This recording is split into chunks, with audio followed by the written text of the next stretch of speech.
mo na ne lo ka lung mo na nang bo ni hi ka kinep na zong nang bo ni chulu zenin pa khom jing itin yika ho na thu lam leng atam hian loading and mil loading and gel jing te lung tu mo so din when now hasa na tam pi nai lung tha da na ne loading ka lung si na jon he e ka ngai lu na jon he e nang ding in ka pong jing in ka ding jing e o mel hoi ngai nu when now na ko ma ding ka hung e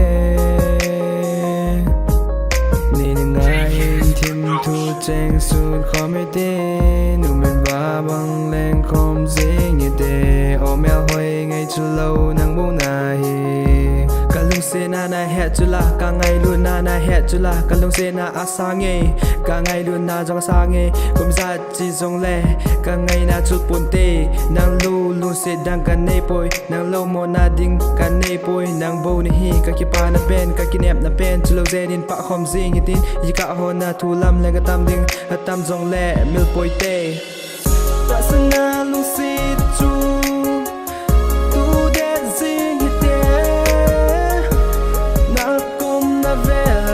tim tu la lung tam zong le nei mi lo zen in go nei tu sing in ke now nang go na hi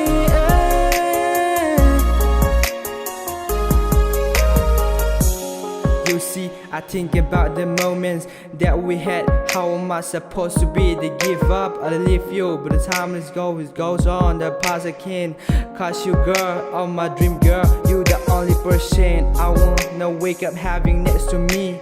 I wake up every morning, I telling God that I'm thankful for what we have forgiven me. Is the beautiful girl. I just wanna so grateful to have you, baby. I just wanna hold you tight, be my girl. I'm be patient. The promise that we had, we end, we words that they live.